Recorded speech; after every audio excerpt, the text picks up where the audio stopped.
"Get out of my office now, or you will regret this. We don't serve frauds like you," the bank manager, Jennifer, shouted aggressively at the black woman in her office. The black woman, Gabriella, remained calm and unreluctant to leave, but the sudden, violent movement caught Gabriella off guard. Despite her composed exterior, she hadn't expected to be physically assaulted in a bank, a public institution, in broad daylight. The force of their grip caused her to lose hold of her phone, which clattered to the floor and skidded beneath Jennifer's desk, effectively eliminating her ability to document what was happening. Soon, sharp steel scissors sliced through her meticulously crafted braids, each strand falling to the cold marble floor of a prestigious bank. The sound of a professional woman's muffled sobs as she's restrained by men twice her size. All while customers and employees watch in stunned silence. She had come to request for normal banking services, but instead, her dignity was taken away from her grind. But what these bank employees didn't know was who they were really humiliating that day, and how much power she had when the woman they thought was a powerless black woman on braids finally revealed who she really was. Before we go deeper into this shocking story, hit that subscribe button now, and if you stand against discrimination, type it in the comments and tell us what country you're watching from. Gabriella Washington wasn't just any customer walking into Premier Financial that fateful morning. The day had started like any other for Gabriella. She carefully styled her natural hair, a crown of beautifully crafted box braids that had taken 8 hours to complete the previous weekend. Before we continue, I want to ask you, what would you have done if you witnessed what happened to Gabriella that day? Would you have spoken up? Or remained silent like the other customers? The bystander effect is powerful, but so is the voice of just one person willing to stand against injustice. Gabriella Washington. At 38 years old, she embodied excellence in everything she did. Growing up in a working-class neighborhood in Detroit, Gabriella learned early that she would need to work twice as hard to get half as far. By her mid-30s, Gabriella had become a sought-after executive in the financial world. Her name appeared regularly in Fortune and Forbes, celebrating her innovative approaches to ethical investing. When Premier Financial Bank's board began searching for fresh leadership to modernize their institution, Gabriella's name topped their list. After months of negotiations, Gabriella agreed to join Premier Financial's board with the understanding that she would soon transition into the CEO position.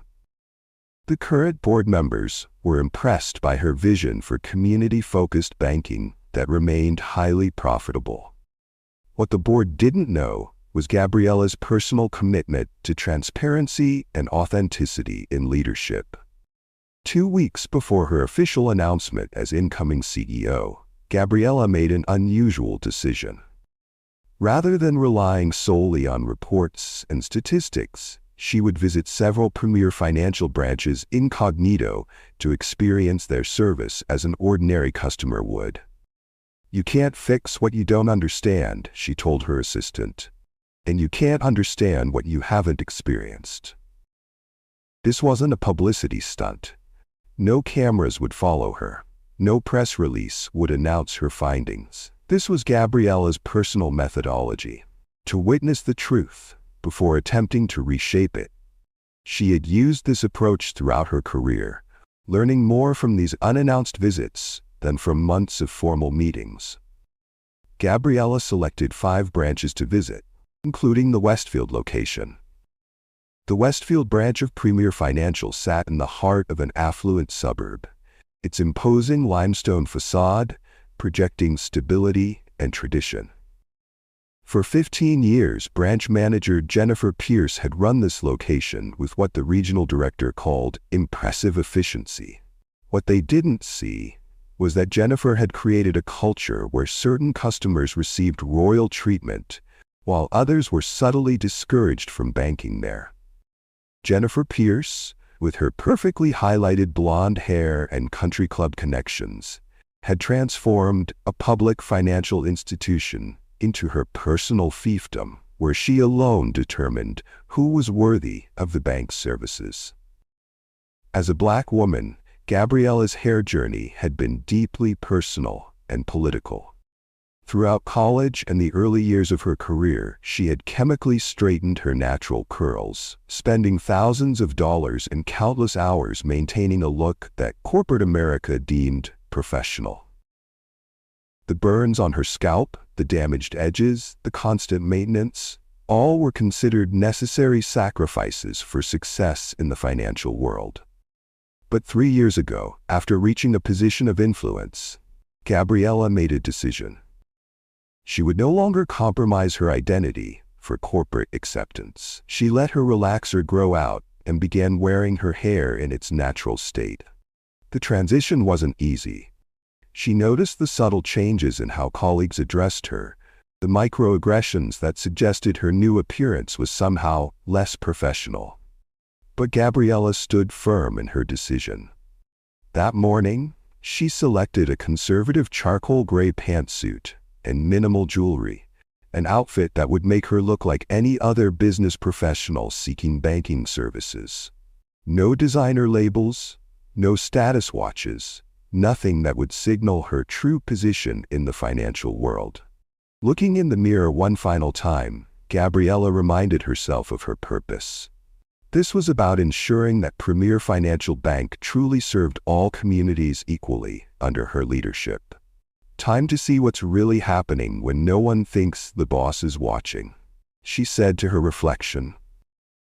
What Gabriella couldn't know was that her decision to enter the Westfield branch as an ordinary customer would set in motion events that would forever change not just Premier Financial, but her own life as well.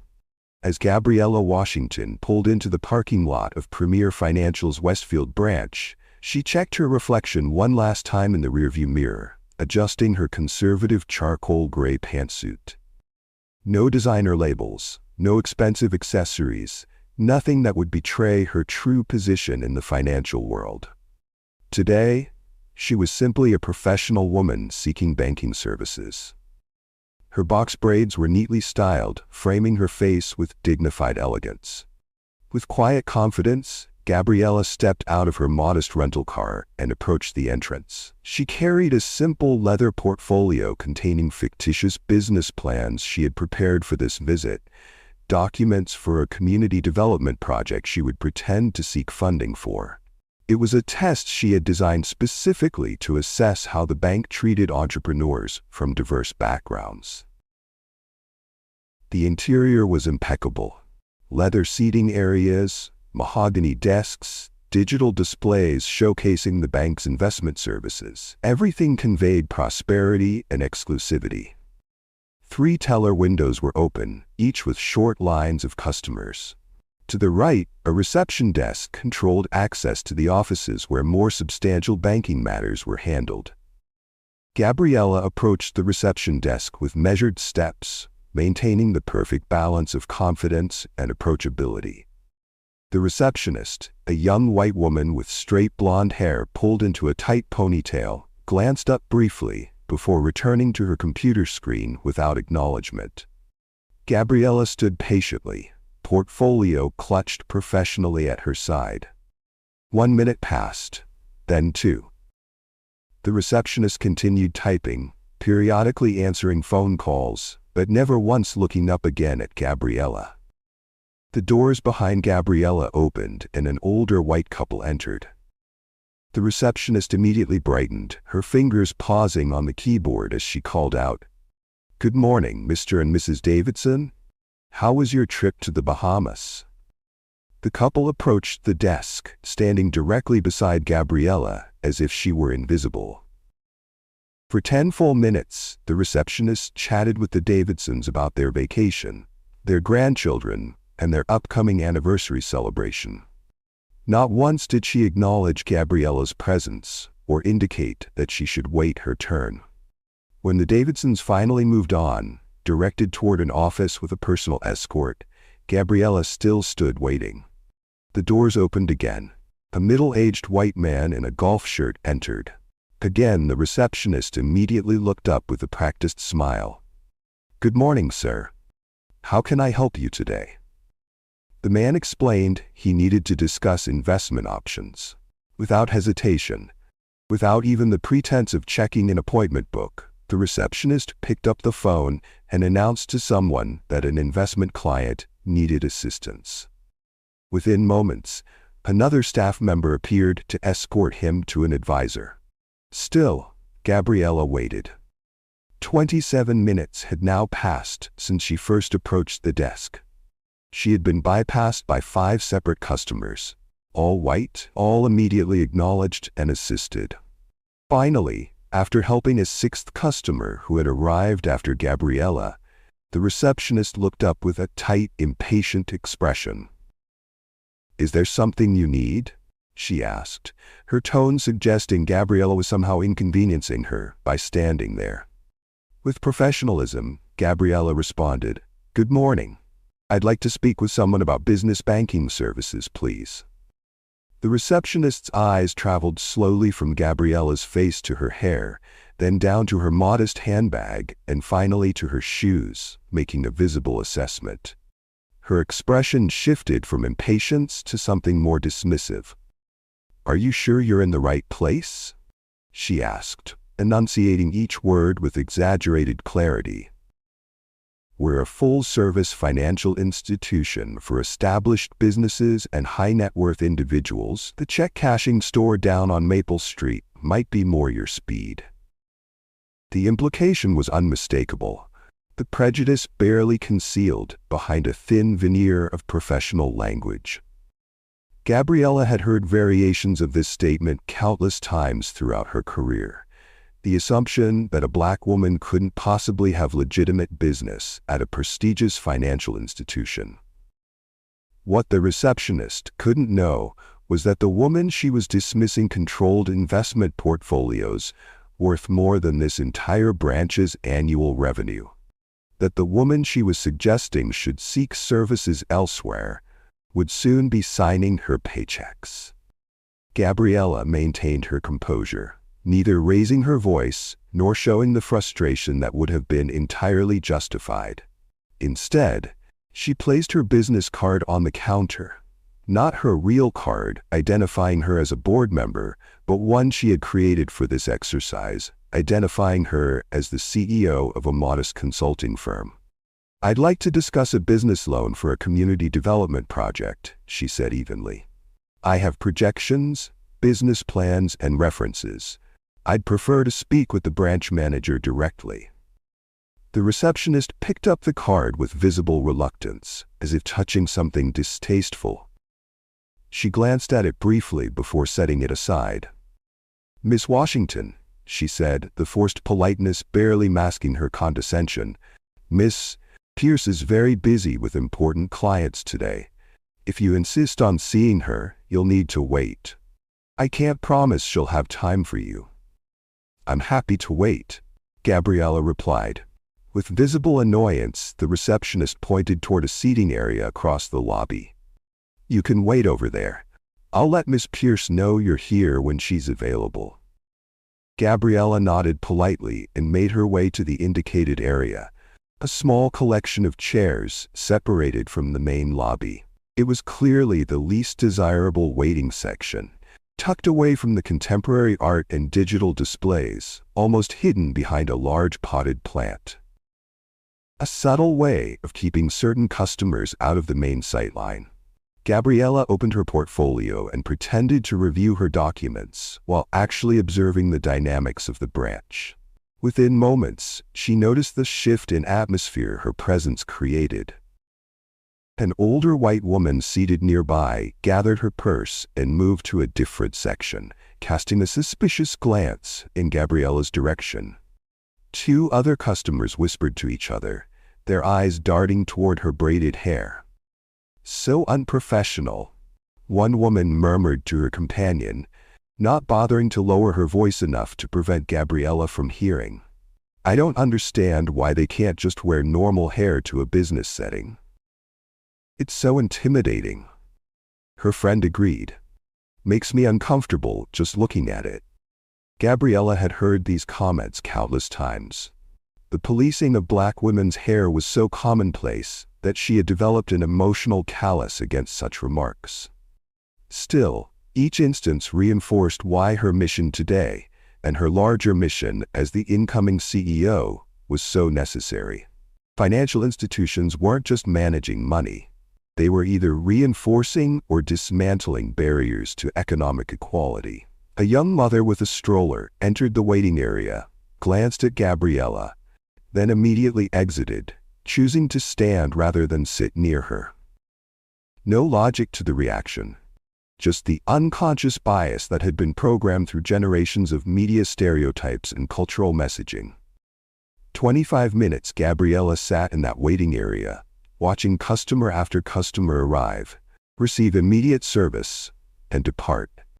She observed the branch's operations, noting every efficiency and deficiency, every instance of preferential treatment, every subtle signal of who was valued and who was merely tolerated. Have you ever been treated differently in a professional setting based on your appearance? Share your experience in the comments below and hit the subscribe button now to enjoy more of these stories.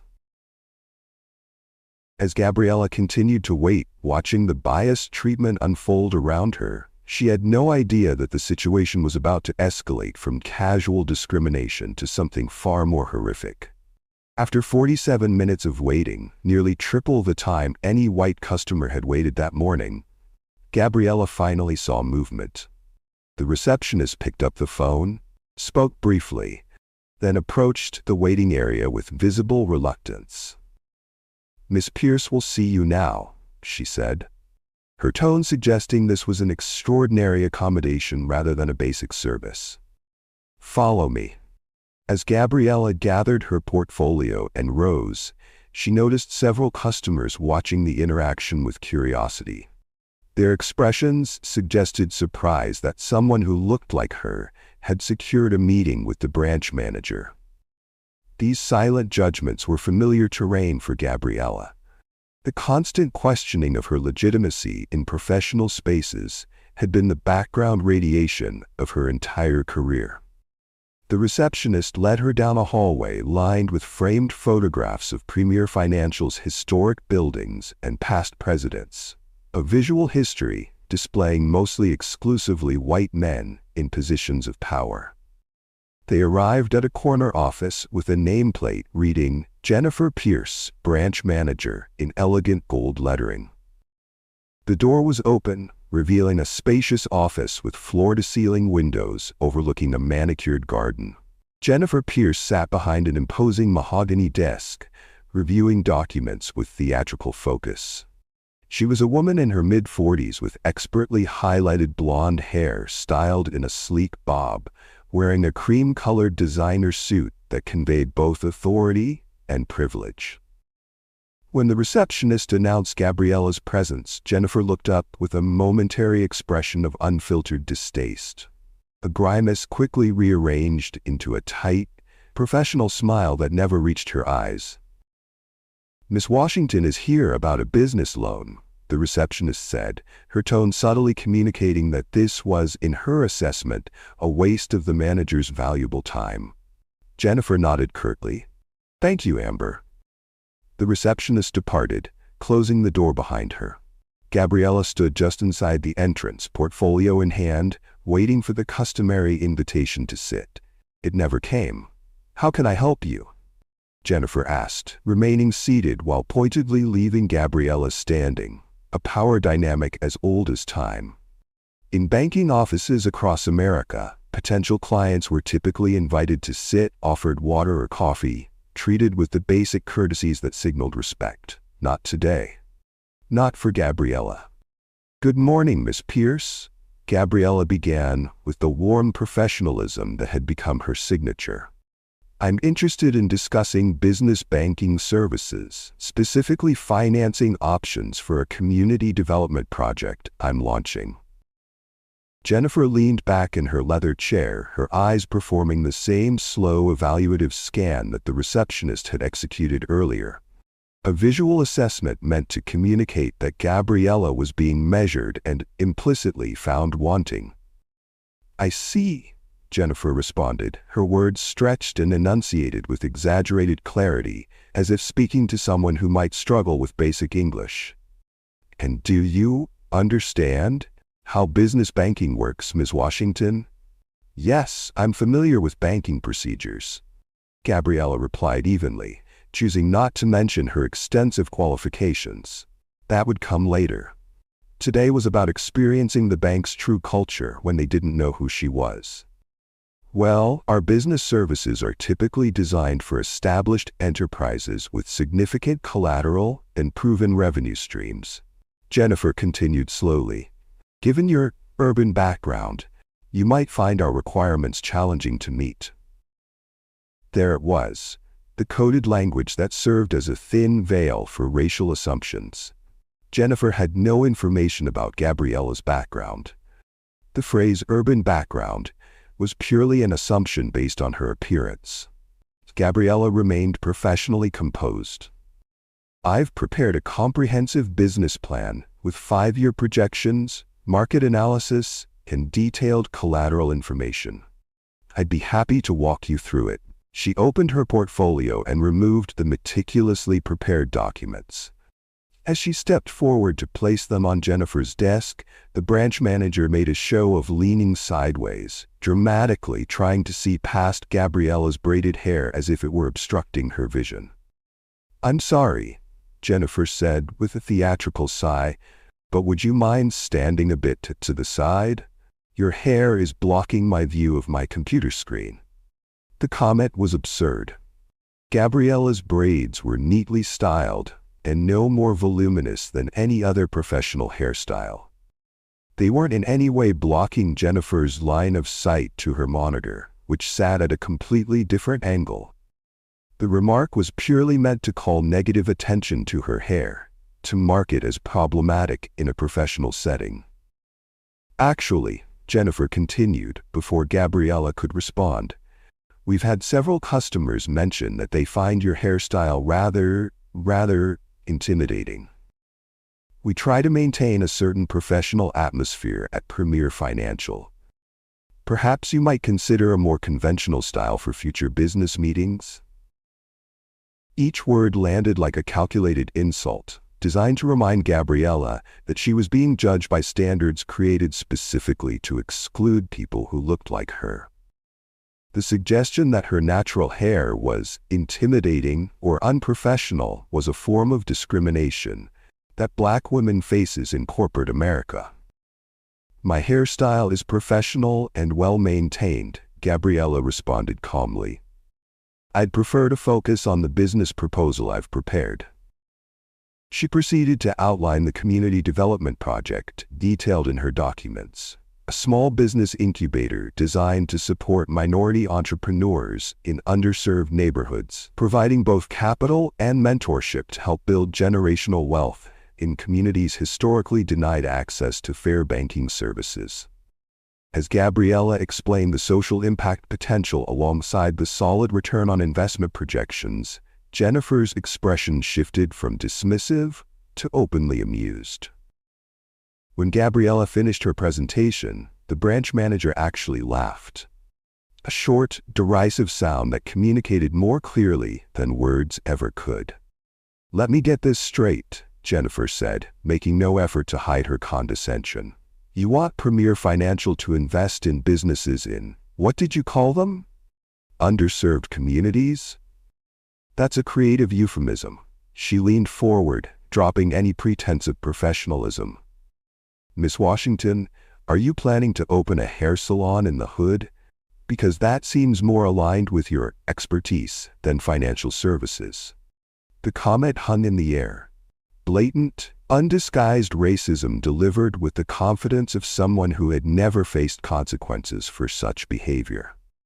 It was a moment that would have justified outrage, that would have given Gabriella every right to respond with the full force of her true identity and position. For a moment, Gabriella considered revealing exactly who she was, Imagine the satisfaction of watching Jennifer's smug expression dissolve into horror as she realized she had just insulted her future boss. The words formed in her mind, "Actually, Miss Pierce, I should introduce myself properly.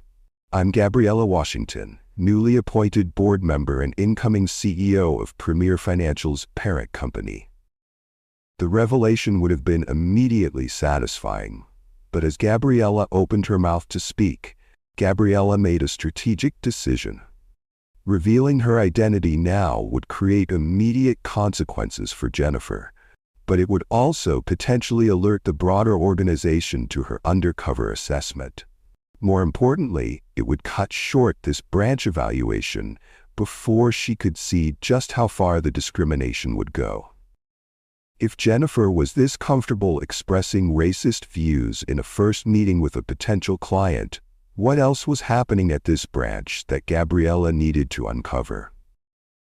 "I'd still like to discuss the specific loan products you offer," Gabriella said instead, choosing to see how deep this discrimination ran. "Could you provide information about your small business loan requirements?" Jennifer Pierce tapped her manicured fingernails against her mahogany desk, her expression hardening as she examined Gabriella's business proposal. Without looking up, she slid the documents back across the desk. "Before we can proceed with any discussion of business services, I'll need to verify your identity more thoroughly," Jennifer announced. "Bank policy for new clients, especially for requests involving significant funding." This was the first direct lie. Premier Financial had no such policy requiring additional identification for initial consultations. "Of course," Gabriella replied calmly, reaching into her handbag and producing her driver's license. "I understand the need for proper verification."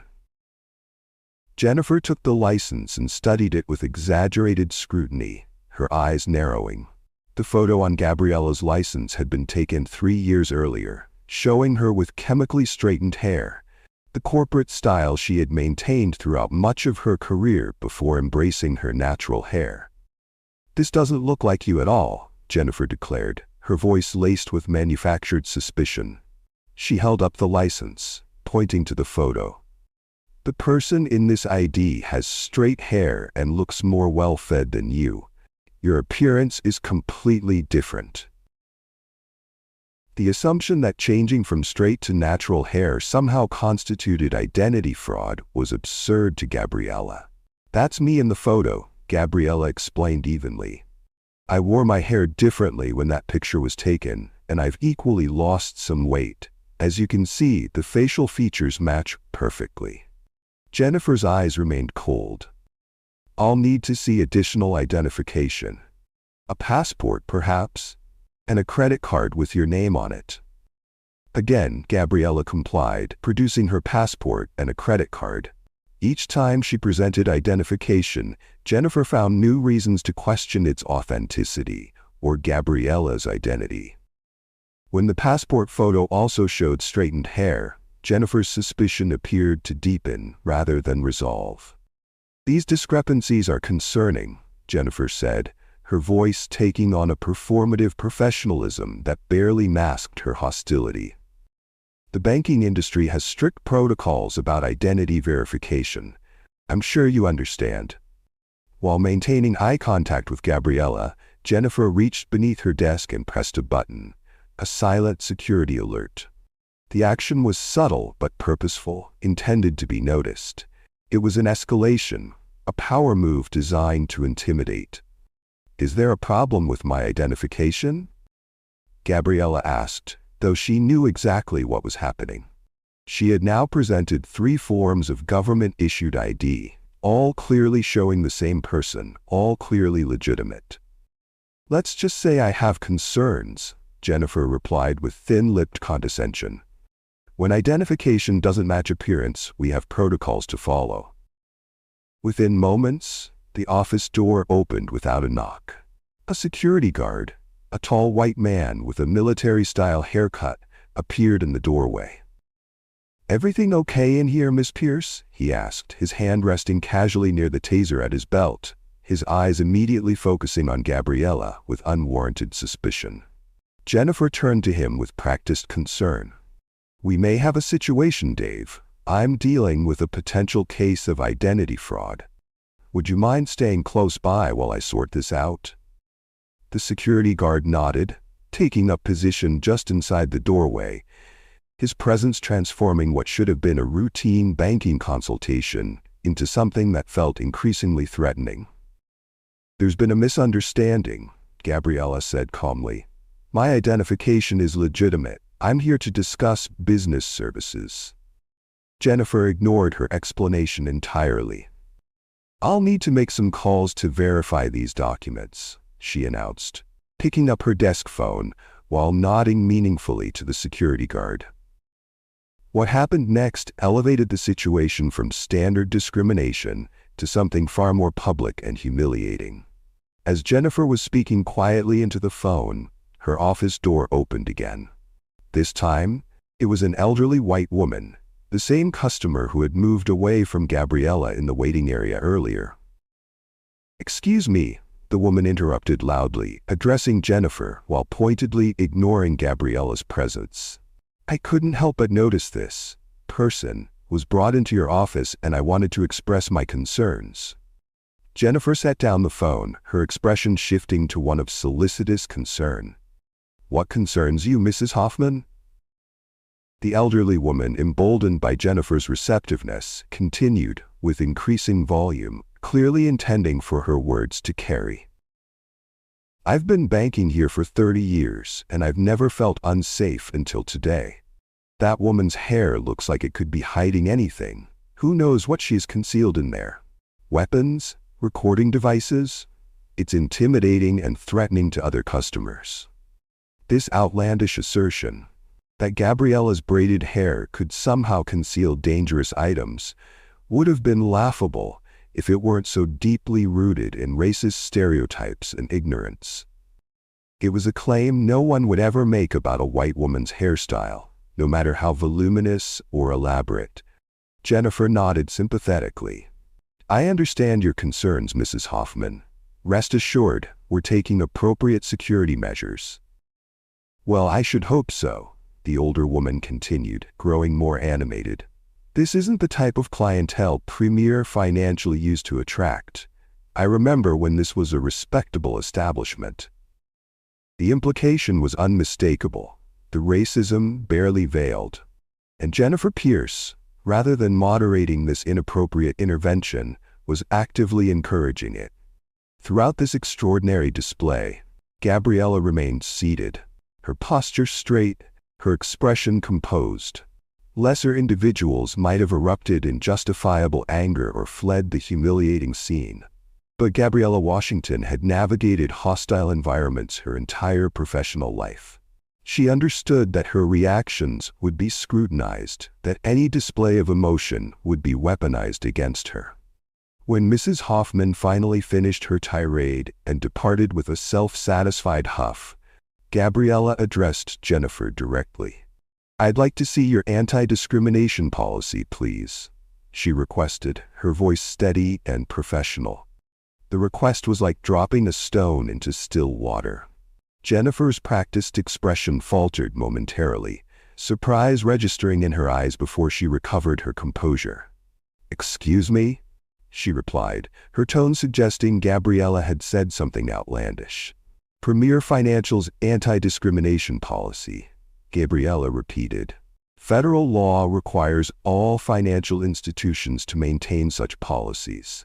I'd like to review your branch's specific guidelines." As she spoke, Gabriella discreetly tapped a sequence on her smartwatch, a pre-programmed emergency alert that would send her location and a distress signal to her executive team and several board members. It wasn't a panicked response, but a calculated decision. Whatever happened next, she wanted it documented. Jennifer's face hardened, any pretense of professionalism now completely abandoned. "I'm not sure what you're implying, but I can assure you that Premier Financial treats all qualified customers equally." The operative word being qualified. She gestured toward the security guard who stepped closer to Gabriella's chair. A second guard appeared in the doorway, responding to Jennifer's earlier silent alarm. "Dave, John, please stay close," Jennifer instructed them. "I'm concerned about where this conversation is heading."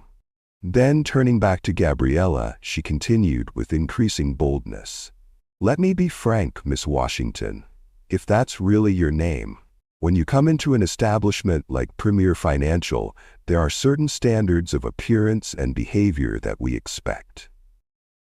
The problem isn't your identification," Jennifer continued, her voice taking on a lecturing tone. "It's your failure to present yourself in a manner appropriate for this institution.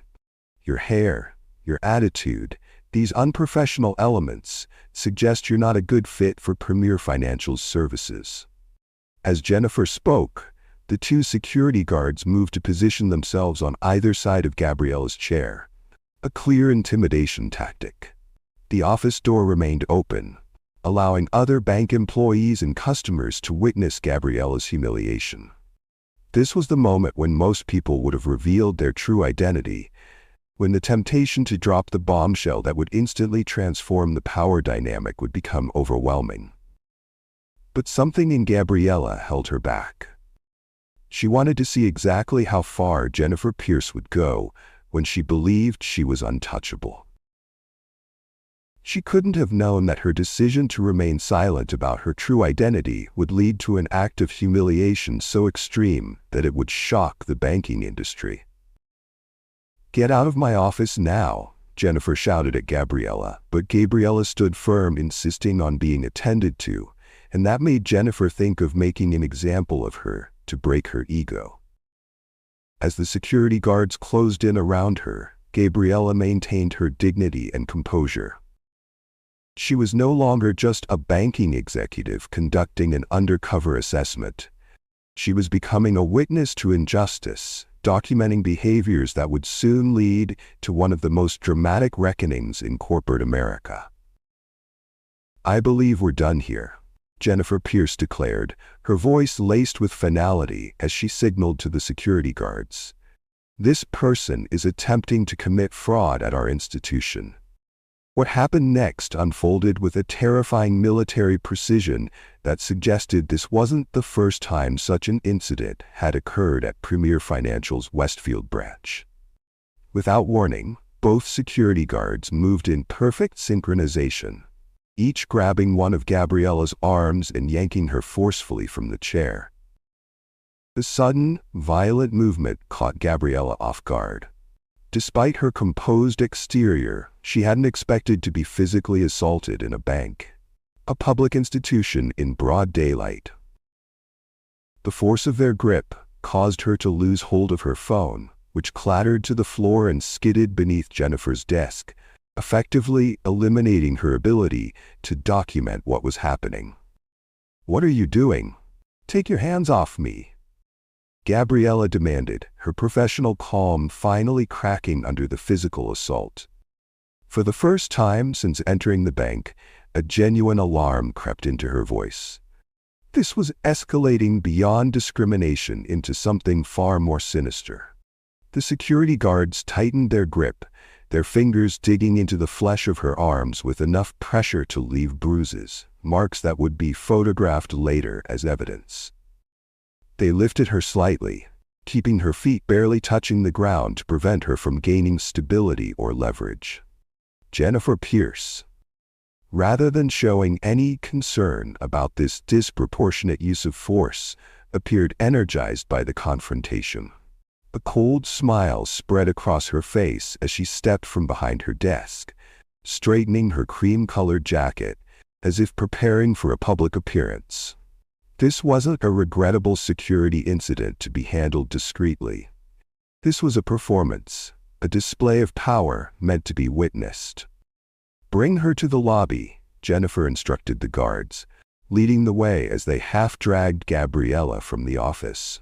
The main lobby of Premier Financial fell silent as the bizarre procession emerged. Two large security guards restraining a professional black woman in a business suit, followed by the poised blonde branch manager, who appeared to be orchestrating the scene. Customers froze mid-transaction. Tellers stopped counting cash. Every eye in the building turned to witness what was unfolding. Jennifer Pierce stepped forward into the center of the lobby, assuming a position of authority as if addressing shareholders at an annual meeting. Her voice projected clearly across the marble expanse, designed to reach every corner of the space.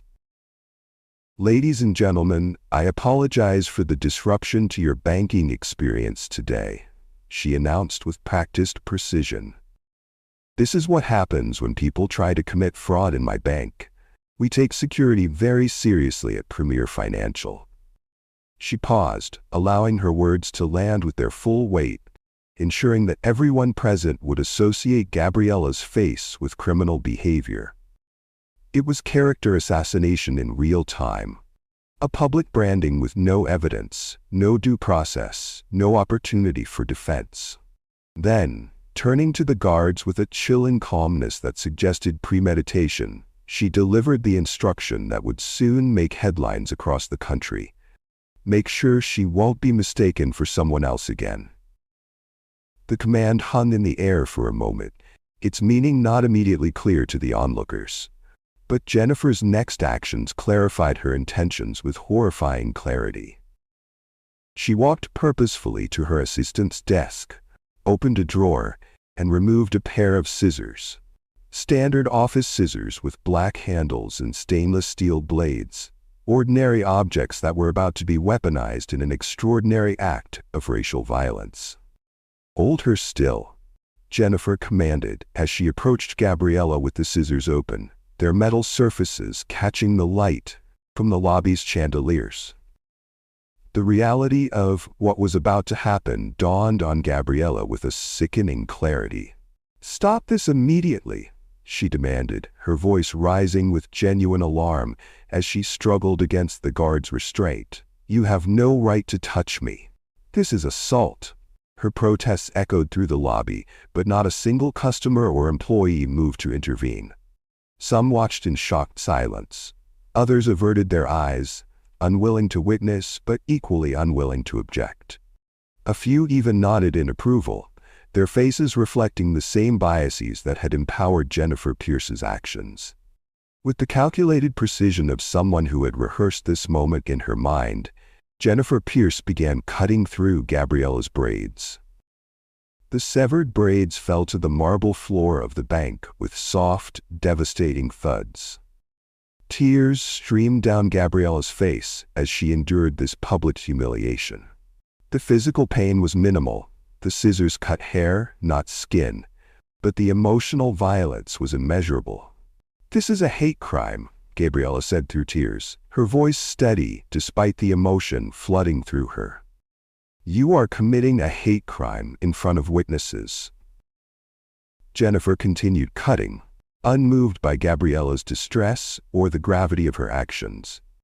"This is ensuring that your ID matches your appearance," she replied coldly, her voice carrying enough for bystanders to hear her justification.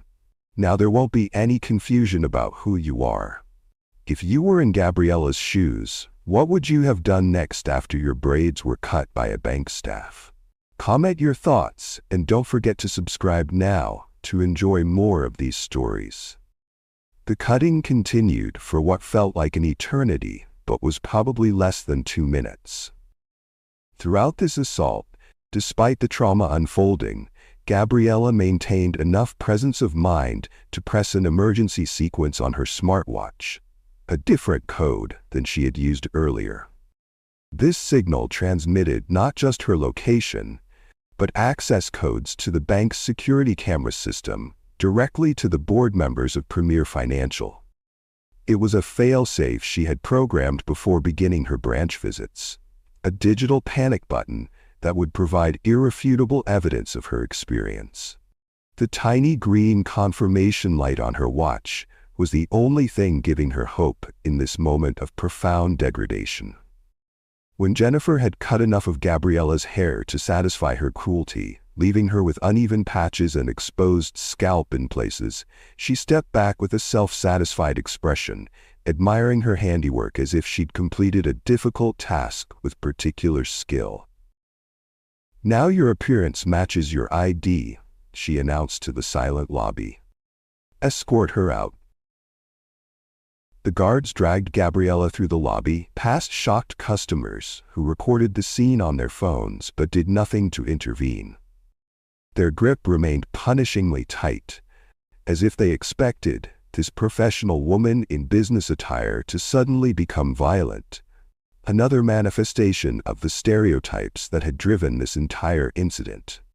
At the front entrance, they pushed her roughly outside, causing her to stumble on the steps. One guard returned to the building momentarily, retrieving her portfolio and handbag, which he threw onto the sidewalk with deliberate disrespect, the contents spilling out beside her. "Don't come back here with that fake ID," he called after her with unnecessary volume, ensuring her humiliation would extend to passers-by on the street. "We know what you look like now." Gabriella stumbled to her car, her professional outfit now disheveled, her hair partially destroyed, her dignity assaulted in ways she had never experienced, despite decades navigating predominantly white corporate spaces. Her hands trembled as she pressed the unlock button on her key fob, missing it twice before successfully opening the door. Once inside, with the doors locked and the privacy glass separating her from public view, the armor of composure she had maintained finally shattered. For 2 minutes, Gabriella Washington broke down completely. The sobs came from deep within her chest, primal sounds of pain that had nothing to do with the accomplished executive and everything to do with the human being who had just been treated as less than human. She covered her mouth to muffle the sound. A lifetime habit of hiding vulnerability, even now when she was alone. When those 2 minutes ended, a disciplined allocation of time for emotion that had served her throughout her career, Gabriella straightened her spine, dried her eyes, and reached for her professional reserve. She checked her reflection in the rearview mirror, confronting the damage to her appearance unflinchingly. Where her carefully braided hair had been, irregular patches remained, some areas cut brutally close to her scalp. It was impossible to disguise, impossible to normalize. The reflection staring back at her was wounded but undefeated, the visible evidence of racism impossible to ignore or explain away. With steady hands now, she made 3 calls. The first to her attorney, providing a precise, detailed account of what had transpired, requesting immediate legal action against Jennifer Pierce and the security guards. The second to the board chairman, Harold Greenway, who was already calling her when she attempted to reach him. The third to her personal assistant, arranging for a hair care specialist to meet her at her hotel. Across town, board members of Premier Financial were reacting with horror to the security footage now streaming to their devices. The camera angles captured everything: Jennifer's dismissive treatment, the escalation, the public humiliation, and most damning of all, the cutting of Gabriella's hair while she was physically restrained. The chairman, Harold Greenway, a 68-year-old veteran of the banking industry who had personally recruited Gabriella to lead the company into a more inclusive future, watched open-mouthed as one of his branch managers assaulted a woman he immediately recognized as their incoming CEO. "My God," he whispered, immediately activating the emergency board protocol that would convene all members within the hour. His assistant entered at his urgent buzzing. "Get legal on the line immediately," he instructed, "and have my car brought around. We have a catastrophe unfolding." Meanwhile, inside Premier Financial's Westfield branch, the atmosphere had shifted from the triumphant aftermath of Jennifer's power display to something increasingly uneasy. The customers who had witnessed the incident had departed quickly, some already posting accounts on social media that were gaining traction. The employees moved with nervous energy, exchanging concerned glances as their uncertainty grew. Jennifer's phone began ringing incessantly. First her direct line, then her cell phone, then the general branch number, all simultaneously.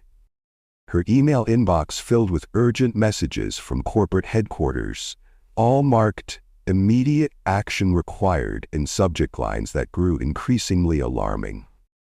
The regional director was demanding a video call. The head of security for the entire organization was requesting access to the branch's camera footage. The legal department was sending document preservation notices. Jennifer's confident demeanor began to crack as she sensed something had gone terribly wrong.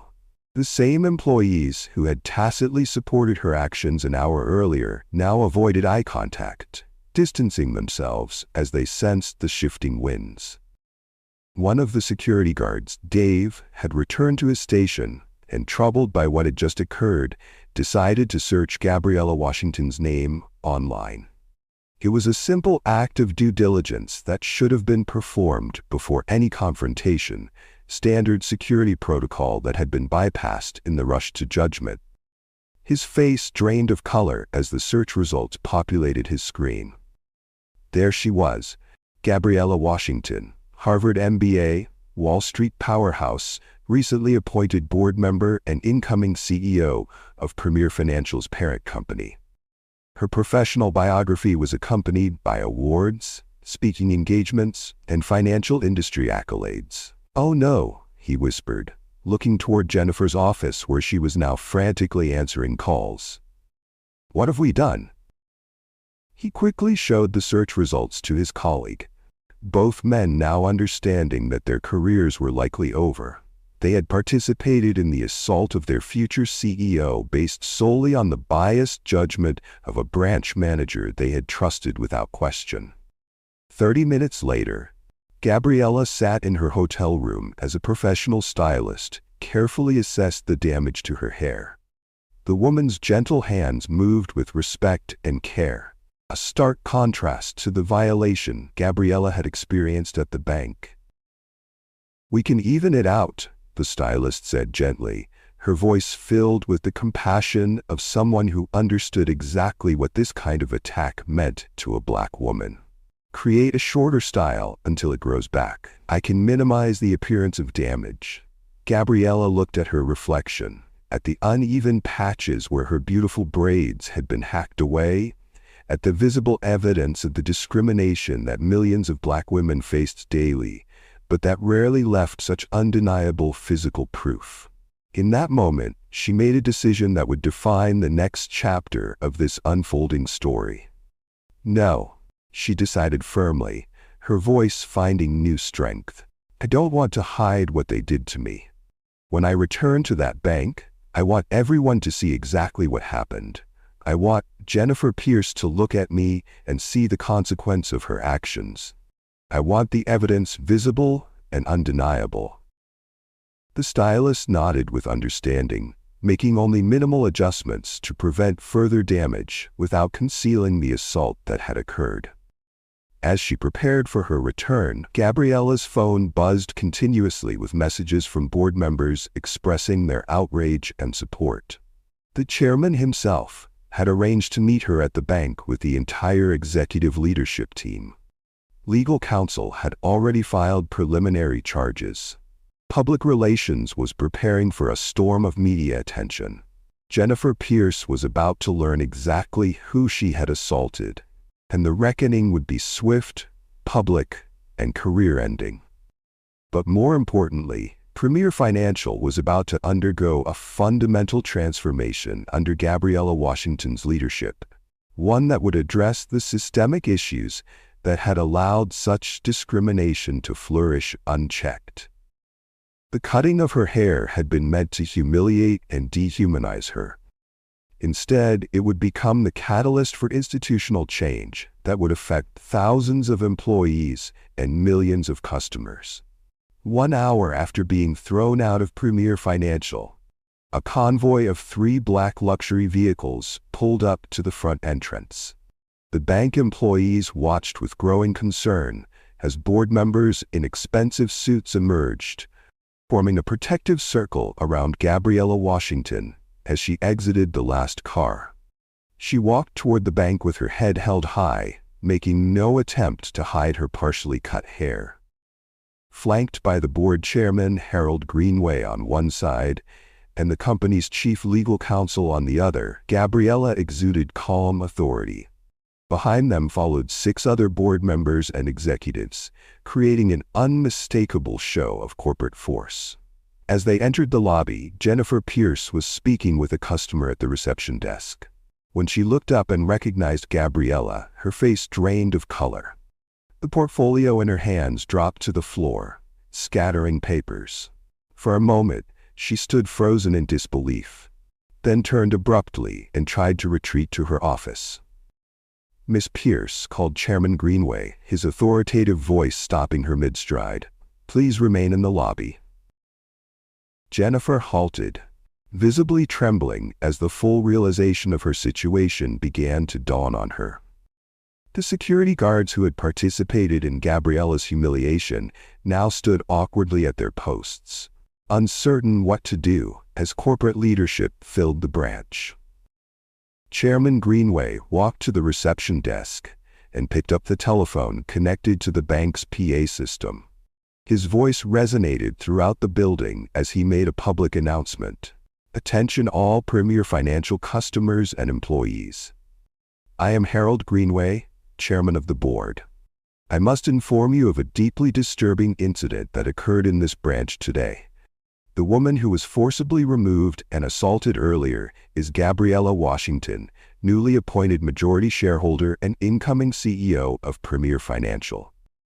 Ms. Washington was conducting an undercover assessment of our branches when she was subjected to discriminatory treatment and physical assault today."